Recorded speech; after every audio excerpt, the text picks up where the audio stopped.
Avant de commencer mon message, je dois vous partager une aventure que j'ai vécue hier.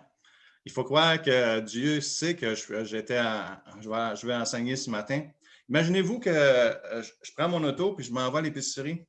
Comme j'arrive dans le stationnement de l'épicerie, là, il y a un gars qui tape dans ma vitre. Fait que je baisse ma fenêtre et j'ai dit, oui, monsieur, qu'est-ce qui se passe? Écoute, moi, je te suis depuis quelques rues, là. Puis ta roue en arrière, la roue du côté du helper, là, la roue en arrière, là, elle fait comme ça. Oh! Fait que je débarque de l'auto. Fait que là, on prend un jack, je lève mon auto dans le stationnement. Puis je prends une crowbar. Puis là, j'ai dit, ben, peut-être les boulons sont en train de dévisser. Mais non, tout est bien serré. Puis je prends ma roue, puis ça fait comme ça. Je suis en train de perdre la roue, imaginez-vous donc. Et de l'autre côté du chemin, de l'autre côté du chemin, il y a un garage. Alors, je dis, OK, ben, on va appeler le gars du garage. Tout est fermé, là. Fait que j'appelle le monsieur, on réussit à le rejoindre. Il dit, mais stationne ton auto au garage, lundi matin, on répare ça. Fait que là, je vais tranquillement, je traverse la rue avec mon auto, mais là, le derrière, mon auto fait comme ça. Fait que j'ai dit, hey, c'était juste totalement le bon temps. Fait que là, pour revenir chez moi, je prends un taxi. Mais dans le taxi, je me rappelle que hier, j'étais sur la Transcanadienne, puis je roulais là, sur la Trans, parce que je faisais la livraison pour des clients.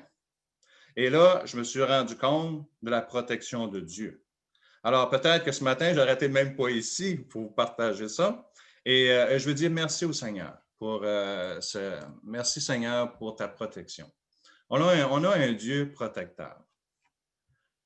Bien, ce matin, je vais aborder un sujet que habituellement, nos pasteurs n'aiment pas beaucoup parler.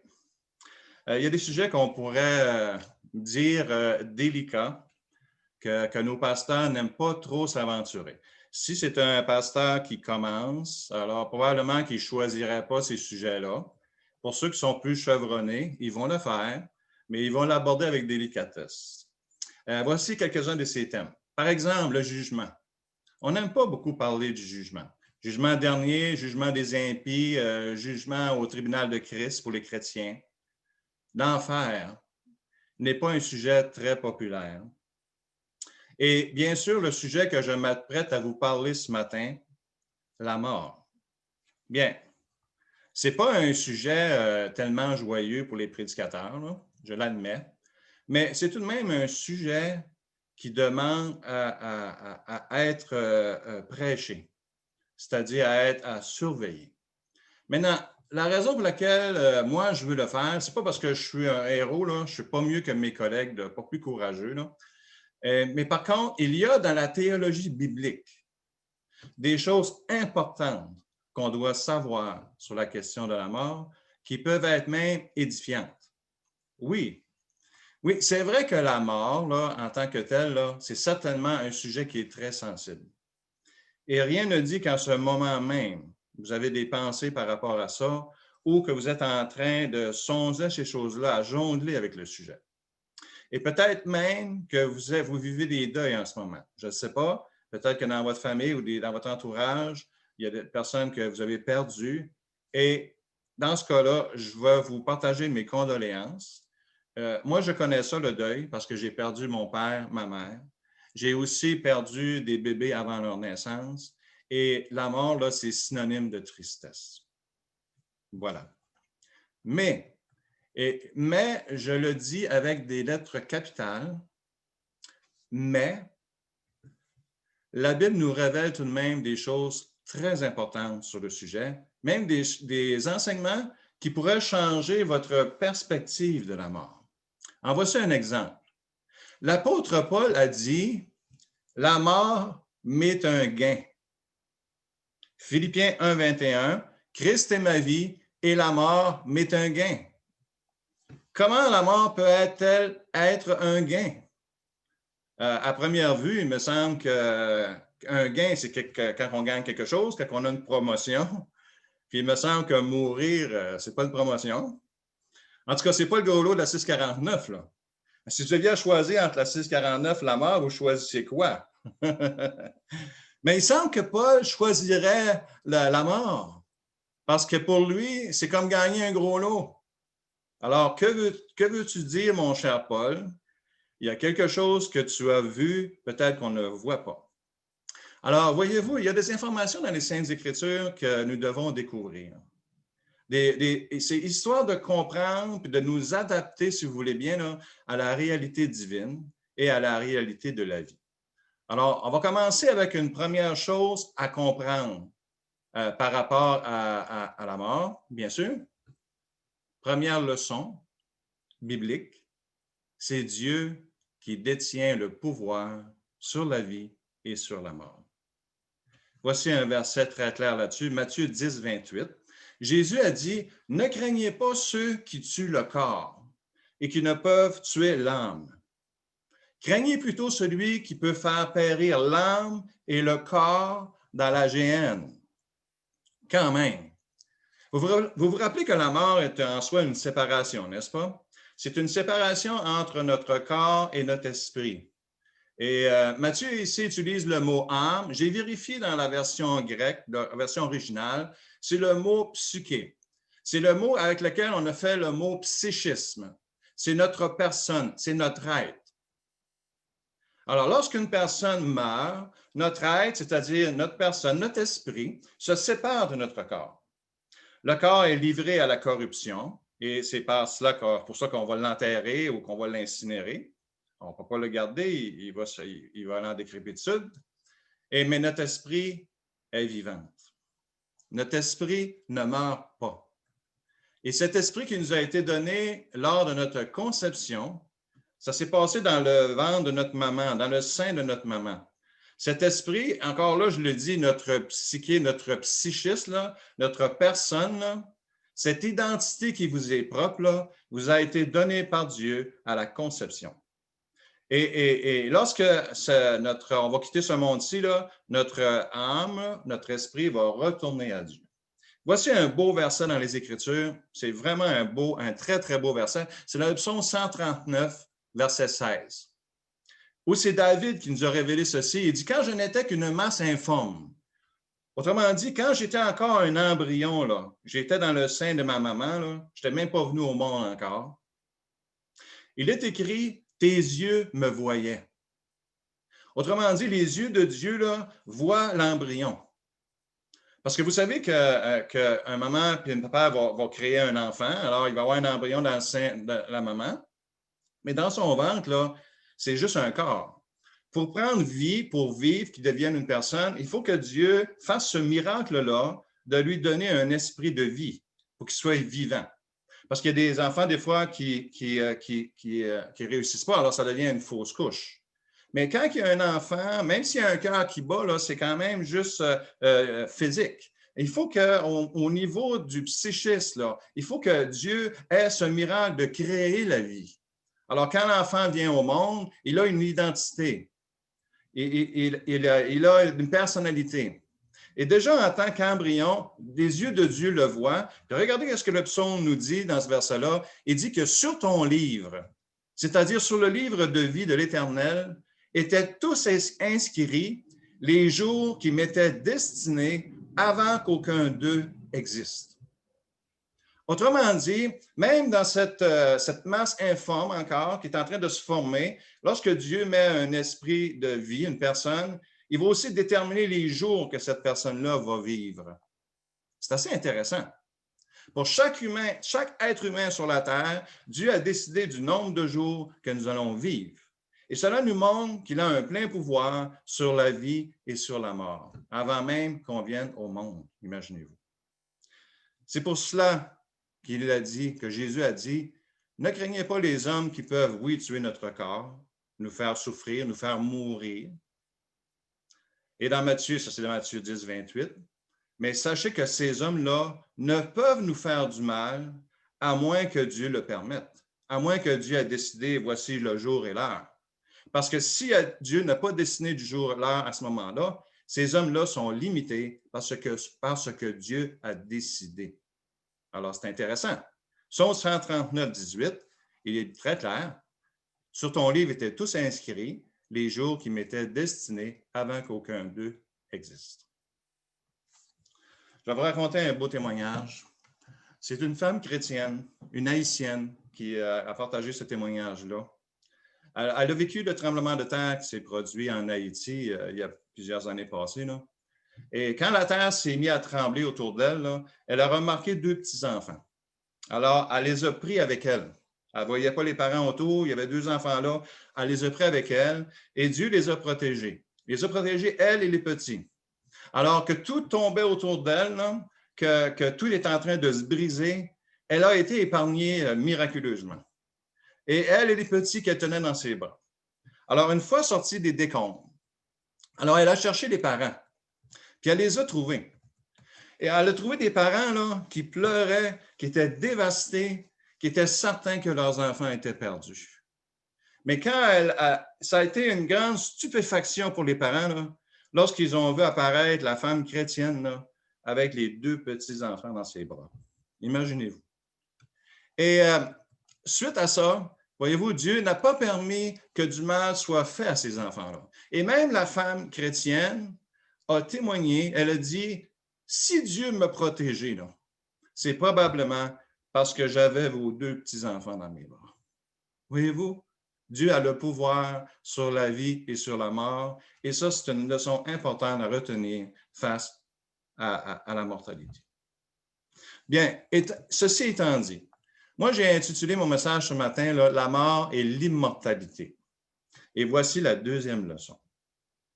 Il serait vraiment dangereux d'ignorer les enseignements bibliques sur la mort. Parce que la mort n'est pas une cessation de l'être.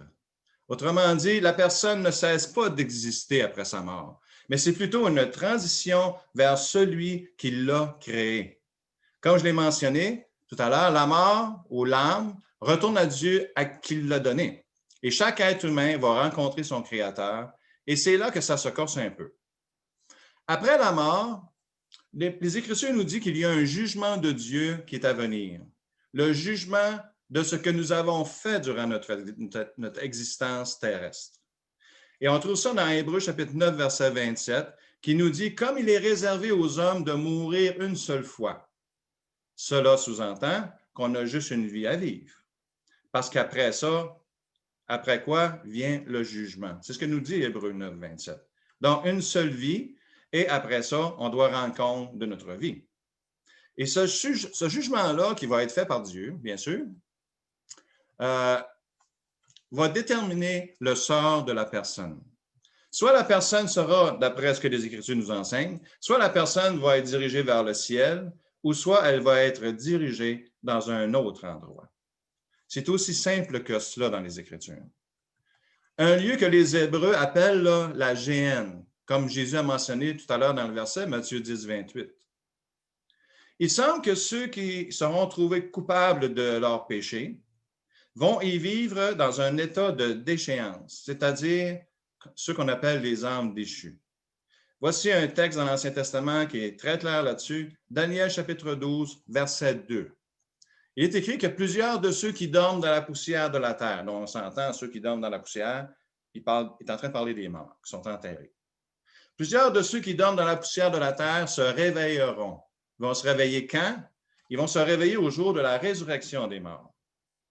Et ça dit que les uns iront pour la vie éternelle et les autres pour l'opprobre, pour la honte éternelle. En employant le mot éternel, ça nous démontre que l'âme continue d'exister après la mort. Alors, voyez-vous, la mort n'est pas une cessation de l'être, mais nous allons continuer d'exister après notre mort. On se retrouvera dans un endroit ou dans l'autre. Rappelez-vous que notre corps là, sera détruit après le jour de notre décès, oui, mais notre esprit, notre personne, là, retourne à Dieu qui l'a créé. Elle lui appartient. Il en est le créateur. Alors, la question que je dois me poser, là, c'est où irai-je après ma mort? Est-ce que j'irai au ciel ou que j'irai en enfer? L'Église catholique, et quand je nomme le mot Église catholique, ne vous méprenez pas sur moi, là. Je ne suis pas en train de juger l'Église catholique. Je respecte les églises, quelles qu'elles soient. mais je reconnais quand même certaines choses qui sont vraies, que certaines choses qui ne sont pas vraies. L'Église catholique a inventé une solution humaine qui n'a pas d'appui théologique pour calmer notre esprit face à la mort. Ils ont inventé ce qu'on appelle le purgatoire. Alors, selon la doctrine ancienne, c'est une doctrine qui vient du Moyen Âge dans les années 1500. Ils disent que les âmes des défunts seront dans un lieu de tourment pour payer leurs péchés commis sur la terre. Alors, pendant plusieurs années, dépendant du nombre de péchés que vous avez, vous allez souffrir dans cet endroit qu'on appelle le purgatoire, et ensuite de ça, ils pourront entrer dans le ciel. Maintenant, cette doctrine-là ne vient pas de la Bible. Elle a été forgée dans les livres, à partir des livres apocryphes de la Bible, qui sont des livres qui ont été écrits à l'époque de la Bible, oui, mais non reconnus dans le canon biblique. La Bible a plutôt une autre solution à nous offrir. Elle nous propose une autre solution, et cette solution-là est de croire en Jésus-Christ. La mort de Jésus à la croix est un sacrifice qui a été offert par Dieu pour nous libérer de la malédiction éternelle. Quand Jésus est venu sur la terre, il n'est pas venu juste simplement nous visiter, ce n'est pas juste Dieu qui vient visiter son peuple. Il est venu accomplir une mission. Jésus est venu accomplir cette mission de sauver les croyants de la malédiction du péché. Voici un bon verset pour vous, Jean 3, chapitre 16. Il est écrit « Car Dieu a tant aimé le monde ». Pourquoi cet amour? Bien oui, parce qu'il est notre Créateur. Vous vous souvenez? Dans le sein de votre maman, c'est lui qui vous a donné votre personnalité, qui a décidé des qualités que vous alliez avoir, qui a décidé de votre caractère même. Il est le Créateur. Alors, il vous aime tellement qu'il a donné son Fils unique, Jean 3, 16. Où est-ce qu'il a donné Jésus? Il l'a donné à la croix pour le sacrifice pour nos péchés, afin que quiconque croit, afin que donc vous et moi puissent croire en cela, croire en lui et qu'il ne périsse pas, mais qu'il ait la vie éternelle au lieu de la honte éternelle, au lieu de la perdition. Et le verset 17 nous dit que Dieu, en effet, n'a pas envoyé son Fils dans le monde pour juger le monde, parce que ce n'est pas le moment du jugement présentement. Le moment du jugement est à venir. Mais il a envoyé son Fils dans le monde, non pas pour juger le monde, mais pour que le monde soit sauvé par lui. Voyez-vous la solution de Dieu pour l'éternité? Alors, c'est ce que la Bible nous propose. Et c'est tellement clair, tellement simple, qu'un enfant peut comprendre ça. Dans 1 Timothée 2,4, il est écrit que Dieu veut que tous les hommes soient sauvés. Tous les hommes, là, peu importe votre nation, votre religion, la couleur de votre peau, votre langue, votre sexe, peu importe, il veut que tous les hommes soient sauvés et parviennent à la connaissance de la vérité. La vérité. Et où est-ce qu'on trouve la vérité? Eh bien, on la trouve dans la parole de Dieu. L'apôtre Jean, dans sa première épître, dans chapitre 5, verset 13, a dit « Je vous ai écrit ces choses, afin que vous sachiez que vous avez la vie éternelle, vous qui croyez au nom du Fils de Dieu. » Alors, voyez-vous, comme je l'ai mentionné, il serait vraiment dangereux d'ignorer les enseignements bibliques sur la mort. Parce que la mort n'est pas une cessation de l'être où la personne cesse d'exister, mais c'est plutôt une transition vers Dieu à qui nous devrons rendre compte. Et d'un côté, moi, je trouve ça réconfortant. Réconfortant parce que, vous savez, ceux qui ont fait le mal sur la terre, là, qui ne se sont pas fait, on va dire, poignés, là, bien au sens littéral, eh bien, je peux vous dire que ces personnes-là vont rendre compte à Dieu, mais qui arrive devant lui. Ils auront à rendre compte pour leur action. Même que Dieu voit tout, Dieu connaît tout. Il sait tout de nous. Et ça, c'est une forme de justice. Même si sur la terre, là, justice n'a pas été faite, là, elle le sera devant Dieu. Et l'avantage sera donc pour ceux qui ont cru, pour ceux qui auront mis leur confiance dans la solution de Dieu, c'est-à-dire Jésus-Christ. Alors, à ce point-ci, je vais vous partager un beau verset du livre de l'Apocalypse. Et là, je vais faire sourire mon frère François, Parce que c'est avec ça qu'il a terminé son message la semaine passée. Puis quand il a affiché le verset, j'ai eu un sourire en me disant « Wow! On dirait que Dieu veut que je fasse une continuité de ce que mon frère vous a partagé la semaine passée. » Et moi, ce que je vais faire avec ça, c'est que je vais faire un suivi théologique de ce verset-là. Apocalypse chapitre 20, verset 6. Regardez le beau verset. « Heureux et saints ceux qui ont part à la première résurrection. » Ceux qui ont part à la première résurrection. Parce que la seconde mort n'a pas de pouvoir sur eux, mais ils seront sacrificateurs de Dieu et de Christ. Et le verset continue en disant, ils régneront avec lui pendant 1000 ans. Pour la question des 1000 ans, je vais laisser ça de côté. Je vais laisser mon frère François vous emmener les différentes interprétations qui existent. Okay? Alors, je ne vais pas embarquer dans ce sujet-là parce que ce n'est pas mon sujet. Moi, ce que je veux vous parler, là, c'est la question de la résurrection. C'est quoi la première résurrection dont l'apôtre Jean parle? S'il y a une première résurrection, il y a une deuxième résurrection. Alors, quelle est cette résurrection? On sait qu'il y a une résurrection des morts, des justes et des injustes qui est à venir. Mais maintenant, cette première résurrection-là, c'est quoi? Eh bien, c'est l'apôtre Paul qui nous a enseigné ça. Cette première résurrection-là est une résurrection spirituelle. Vous la recevez quand que vous acceptez le Seigneur Jésus-Christ comme votre sauveur personnel.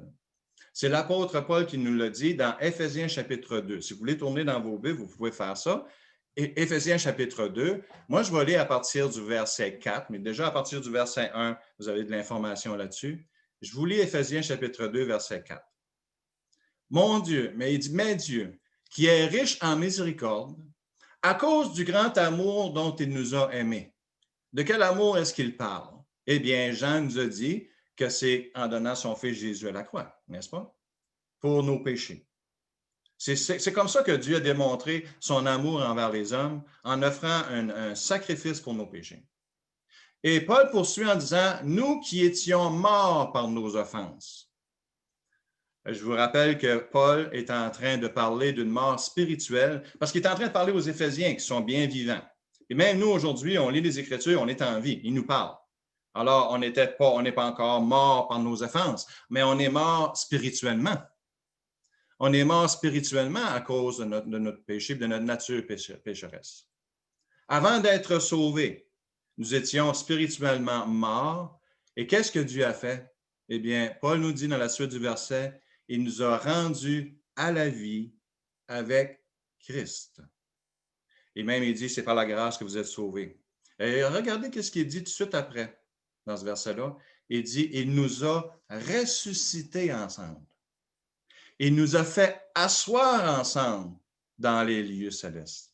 Ah, voilà cette première résurrection.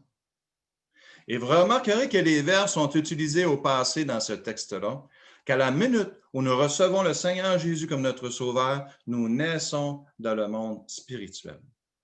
Et par notre conversion, Christ nous fait profiter de cette première résurrection dont Jean nous parle ici dans son Apocalypse. Et non seulement nous apparaissons dans le monde spirituel en Christ, mais nous recevons également une identité comme enfants de Dieu. Dieu nous accorde le pouvoir de devenir des enfants de Dieu, lesquels sont nés ni de la chair, ni de l'homme, mais de Dieu. Jean 1,12. Alors les chrétiens passent par une nouvelle naissance qui les fait naître dans le monde spirituel. Et ça, c'est une résurrection spirituelle, une naissance spirituelle dans laquelle l'apôtre Jean a mentionné dans son Apocalypse. Heureux ceux et saints qui ont part à la première résurrection. Donc, ça veut dire qu'ils ont reçu Jésus comme leur sauveur. Ainsi, la seconde mort, ça, c'est l'enfer. Vous vous rappelez, la première mort, c'est la séparation de notre corps avec notre esprit. La deuxième mort, c'est la séparation de Dieu avec l'éternité pour être placé dans un autre endroit.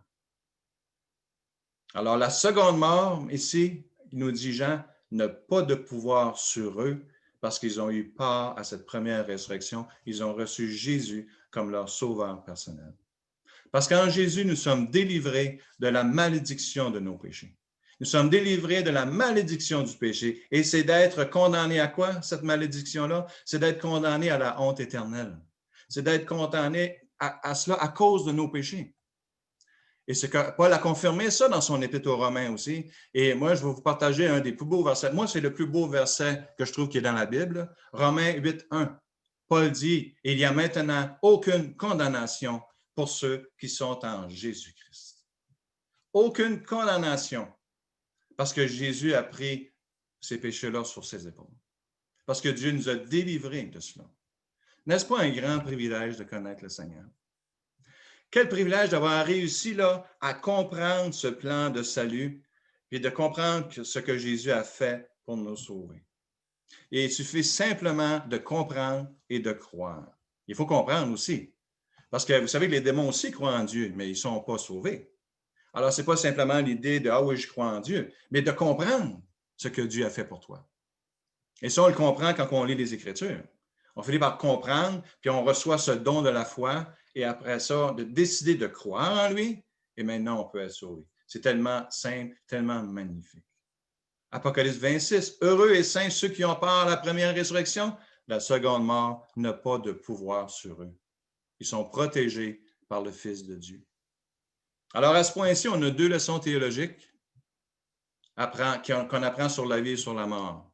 Dieu a le dernier mot en ce qui concerne la vie et la mort. Puis aussi, notre âme va continuer d'exister après la mort. Et la deuxième leçon, c'est qu'il y a un moyen d'éviter l'enfer. C'est de comprendre puis de croire dans le sacrifice de Jésus pour notre vie, puis de placer notre vie entre ses mains. Alors, je vais vous proposer quelque chose. Je vais oser prendre quelques minutes pour faire une prière. Je voudrais que, si vous êtes chrétien et que vous avez l'assurance de votre salut, j'aimerais que dans les instants qui s'en viennent, là, que vous priez pour des personnes que vous savez qui ont besoin du Seigneur. Dans vos familles, de vos amis, peut-être même dans l'Église, peut-être même auprès de vous, des gens que vous connaissez, et peut-être même des gens qui écoutent en ce moment. J'aimerais que vous priez pour ces personnes-là.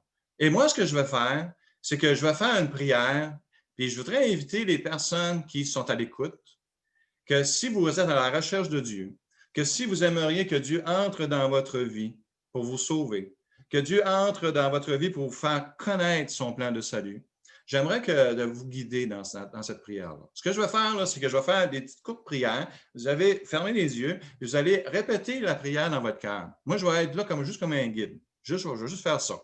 Alors, je vais faire des courtes prières. Vous les faites dans votre cœur. Personne ne va le savoir. Vous êtes dans votre entourage. C'est privé. C'est entre vous et Dieu. Mais si vous faites ces prières-là, il va se passer quelque chose dans votre vie spirituelle. Quelque chose va arriver. Et ensuite de ça, pour le temps qui va me rester, je vais toucher à une troisième leçon concernant la mort pour édifier les frères et sœurs. Alors, je vais vous inviter à fermer les yeux en ce moment et je vais faire cette petite prière, c'est très simple, puis vous avez juste à répéter dans votre cœur. Alors, prions. Dieu notre Père, je comprends que c'est toi qui m'as créé. Même quand j'étais dans le sein de maman, tes yeux me voyaient. Tu m'as donné la vie. Tu m'as donné ma personne, ma personnalité. Je comprends que tu as décidé des années, des jours que j'allais vivre. Aujourd'hui, je comprends aussi qu'après ma mort, je vais te rencontrer et que je serai jugé pour mes péchés. Je sais qu'il y a une condamnation éternelle pour les péchés. Je ne veux pas être condamné, Seigneur. Je voudrais confesser mes péchés devant toi. Je reconnais que je suis coupable de péché. Je te demande aujourd'hui de me pardonner. Je te demande, Seigneur, d'entrer dans ma vie. Je te demande, Seigneur, de changer ma vie. Aide-moi à comprendre ton plan de salut et dirige-moi. Je veux être sauvé, Seigneur. Entre dans ma vie maintenant. Amen. Bien, ceci étant dit, ce que je vous encourage à faire, c'est de vous trouver un Nouveau Testament. Commencez pas dans l'Ancien Testament, ça va être compliqué pour vous au début. Commencez par les Évangiles, Matthieu, passez à travers les Écritures. Demandez à Dieu de vous ouvrir les yeux et de vous donner la conviction de votre salut. Maintenant, une troisième leçon, mais je vais terminer mon message aujourd'hui avec ça. Troisième leçon importante à savoir sur la mort. Dieu n'avait pas l'intention de livrer ses créatures, donc ses enfants, à la mort.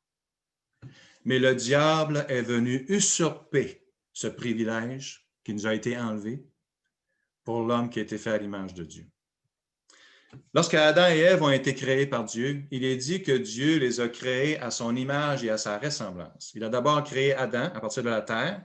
Alors, il a pris de la terre, il a formé un corps, c'est ce qu'il nous dit l'Écriture, puis il a soufflé dans ses narines un souffle de vie. Genèse 2:7 nous dit, « L'Éternel Dieu forma l'homme de la poussière de la terre et souffla dans ses narines un souffle de vie, et l'homme devint une âme vivante. » Et les Hébreux ont appelé cela, cette expression-là, le mot « nefesh ».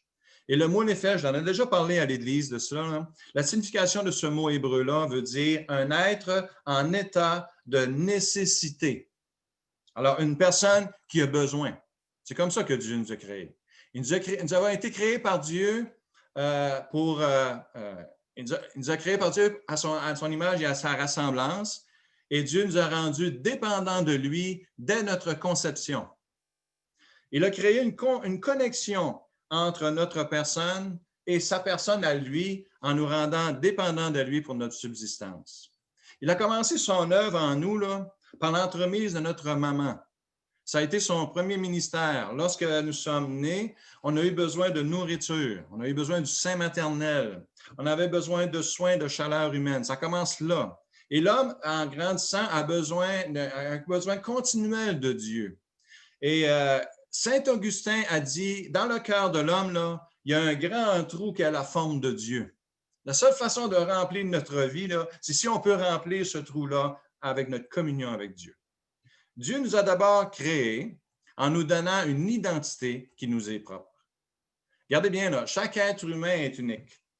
Ça a été fait dans cet embryon-là. Là. Notre tempérament, nos qualités, nos habiletés, nos dons, tout a été donné par Dieu. Là. Ça vient de Dieu, de sa volonté pour nous.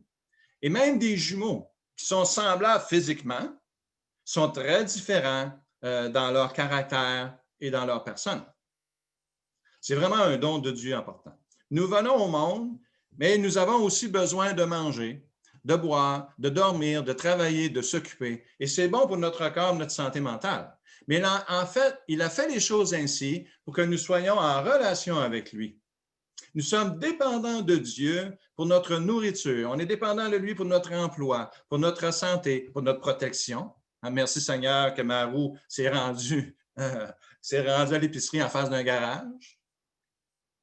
C'est pour cela que Dieu dit à Adam de cultiver le jardin. C'est pour ça qu'il lui a dit de nommer les animaux. Il y avait des choses à faire. Il a aussi créé Ève, afin qu'il puisse avoir une compagne qui lui ressemble.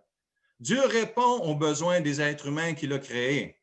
L'homme est en état de nécessité, nefesh, et Dieu se porte volontaire pour répondre à ses besoins. C'est quand même remarquable. C'est pour cela que Jésus priait aussi avant chaque repas. Avant chacun des repas, Jésus rendait grâce au Père pour la nourriture. Parce que nous sommes des êtres en état de nécessité. C'est quand même, j'ai perdu mon texte un petit peu là. Alors, il priait avant chaque repas. Parce que nous sommes des êtres qui ont besoin que Dieu pourvoie à nos besoins. Pourvoie à cette nourriture. Alors, nous le remercions. C'est une marque de reconnaissance. Nous désirons dire à Dieu, merci Seigneur pour ta bonté que je peux manger encore aujourd'hui. Et Dieu l'apprécie. Il apprécie entendre ses enfants lui dire, merci papa pour ton amour, pour ta bienveillance envers moi. Voyez-vous, c'est une question de relation. Une question de relation entre Dieu et sa créature, entre nous qui avons été créés par Dieu et notre Créateur. Mais la mort ne faisait pas partie de la vie. Ne faisait pas partie de la vie d'Adam et Ève, parce que Dieu ne les avait pas créés pour mourir, mais pour vivre. C'est après avoir pris le fruit défendu, vous connaissez l'histoire de la Genèse, c'est après qu'ils ont pris le fruit défendu que là, la mort est entrée dans leur vie. Ils ont été reconnus coupables d'avoir désobéi à Dieu. En fait, Adam et Ève avaient été créés pour vivre à perpétuité. Malheureusement, la mort ou l'introduction de la mort dans leur existence a créé une séparation. La première séparation a été celle de leur corps et de leur esprit. Alors, je vous pose une question rhétorique. Je sais, vous ne pouvez pas répondre à la question de toute façon. Est-ce que la mort existait dans le jardin d'Éden? Je veux dire, avant la chute. Est-ce que vous pensez que la mort existait? Eh bien, nous serions tentés d'affirmer que non, que la mort ne faisait pas partie du jardin, mais il n'en reste pas moins qu'elle existait. Et même Dieu savait qu'elle existait et qu'elle pourrait bien causer du tort à sa jeune création. Et voici la preuve de ce que je veux dire. C'est simplement une question de réflexion. Peut-être que j'avais déjà songé à ça. Genèse chapitre 2, verset 7. L'Éternel Dieu forma l'homme de la poussière de la terre et souffla dans ses narines un souffle de vie, et l'homme devint une âme vivante. Puis l'Éternel Dieu planta un jardin en Éden, du côté de l'Orient, et il y mit l'homme qu'il avait formé. L'Éternel Dieu fit pousser du sol des arbres de toute espèce, agréables à voir, bons à manger, l'arbre de la vie au milieu du jardin, et l'arbre de la connaissance du bien et du mal. Voyez-vous, deux arbres sont soulignés étroitement. L'arbre de la vie, qui j'imagine qu'en consommant son fruit, là, devait donner de l'énergie. Ça, c'est du Red Bull à 100%, là, sans les effets secondaires. Et l'arbre de la connaissance du bien et du mal, qui est selon moi comme un livre d'instruction pour la création. Genèse 2,15. L'Éternel Dieu prit l'homme, le plaça dans le jardin d'Éden pour le cultiver et pour le garder. L'Éternel Dieu donna cet ordre à l'homme: tu pourras manger de tous les arbres du jardin, incluant l'arbre de vie, mais tu ne mangeras pas de l'arbre de la connaissance du bien et du mal, car le jour où tu en mangeras, tu mourras. Tu mourras certainement. Ce qui veut dire que Dieu sait que la mort existe. C'est une réalité existante. La mort existe, mais elle n'était pas destinée pour Adam et Ève dans son plan. C'est comme si on prendrait, mettons, de l'essence, puis que le matin, en se levant, on dit, je vais me faire 2 bonnes toasts avec un bon verre d'essence, puis je vais prendre la sans-plomb, c'est mieux pour la santé. Non, c'est pas bon pour la santé. L'essence n'est pas faite pour l'être humain. L'essence est faite pour l'automobile, pour des fonctions autres. Elle n'est pas faite pour nous. C'est la même chose avec la mort. Au plan, la mort n'était pas faite pour nous. Elle était faite pour autre chose. Et c'est une question que cette fatalité-là, Dieu aurait probablement voulu leur faire connaître. Et je me posais la question dernièrement sur le fonctionnement du jardin d'Éden. Par exemple, est-ce que si j'arrache une fleur du jardin d'Éden, mettons, on est dans le jardin, là, il y a des belles fleurs, il doit y avoir vraiment des belles fleurs là, puis j'en cueille une. Si je prends cette fleur et que je la dépose sur le comptoir, est-ce qu'elle va garder sa fraîcheur? Est-ce qu'elle va rester de même éternellement? Ou va-t-elle se dessécher? Alors, l'expérience me dit qu'elle va finir par se dessécher, n'est-ce pas? Même chose pour les fruits. Si tu mets des fruits sur le comptoir, j'imagine que les fruits ils vont changer aux autres aussi. Puis il va sûrement avoir des bons fruits dans le ciel aussi, n'est-ce pas? Comme il y en avait dans le jardin d'Éden. J'ai été à l'épicerie l'autre jour, j'ai acheté des tomates. Puis je ne sais pas pourquoi, là, mais ça ne goûtait pas les tomates. Je ne sais pas. Moi, j'ai été élevé que mes parents avaient un jardin, puis quand on mangeait une tomate, ça goûtait la tomate. Mais dans le genre, là, je ne sais pas, j'ai acheté ces tomates-là et ça goûtait un petit peu des tomates, mais j'ai déjà vu mieux. Voyez-vous? Mais probablement que dans le royaume de Dieu, on va avoir ces belles fleurs, ces belles tomates-là qui vont être là. Maintenant, si je mets ma tomate sur le comptoir, elle va perdre sa saveur. De toute façon, dans le jardin d'Éden, si je voulais faire du pain aux bananes, ça me prend des bananes qui vont pourrir un petit peu. Hein? Alors, si on veut être logique, on doit admettre qu'il y a une forme là de mortalité. Alors, on peut jouer sur les mots, dire que les pommes vont pourrir, là, puis les patates, l'humidité vont changer, mais quand même, les fleurs se fanent, les insectes mangent les plantes, vont finir par les détruire. Les animaux mangent des insectes, d'autres animaux plus gros vont manger les premiers. Et ça, c'est le cycle de la vie. C'est la biodiversité, c'est comme ça que notre monde est fait. Pourquoi est-ce qu'il en serait autrement dans le jardin d'Éden? Bien, la mortalité sous certaines formes devait exister, on doit l'admettre, mais la mort n'était pas destinée pour Adam et Ève. Parce que ce n'est pas comme ça que Dieu voulait ça. Mais le diable les a séduits. Il a fait passer Dieu pour menteur, puis il a finalement dirigé Adam et Ève vers une mauvaise direction. Et c'est après la chute que la mort est entrée dans leur vie et s'est mis à les détruire. Vous savez, même au début de la Genèse, vous lisez des hommes comme Abraham qui a 175 ans, Mathusalem, 969 ans, je crois. Alors, voyez-vous, puis ça se détériore de plus en plus. Et pourquoi je vous parle de cela, là?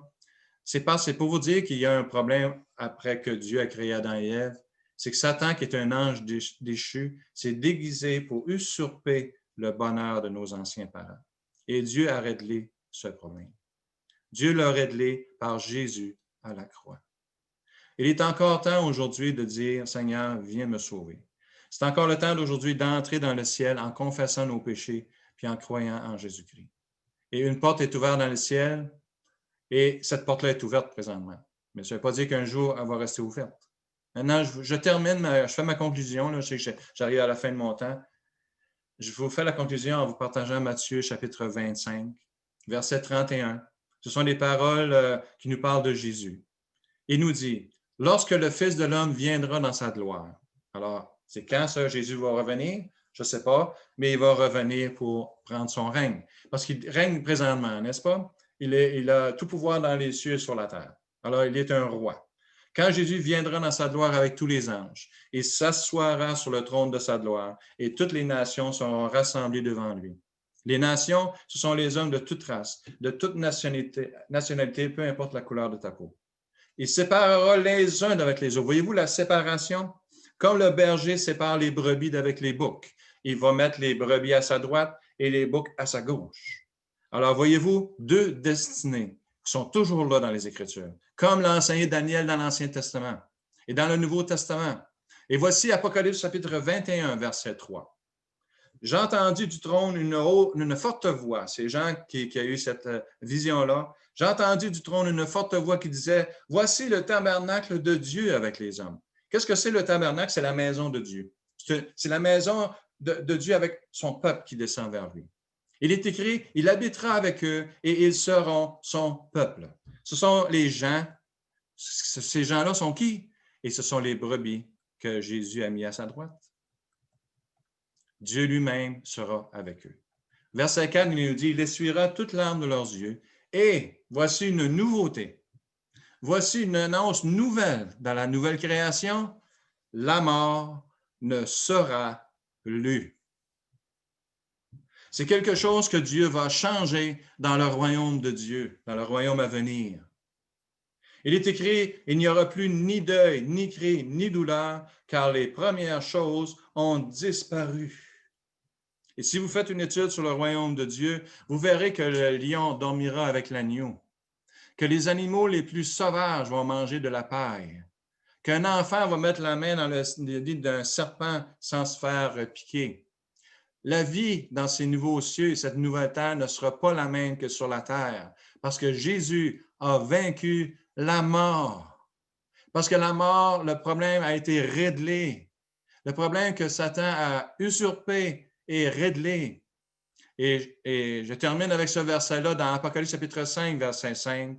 Il est écrit, « Celui qui était assis sur le trône dit, « Voici, je fais toutes choses nouvelles. » Alors que Dieu bénisse sa parole aujourd'hui. Et je retourne à toi, mon frère François.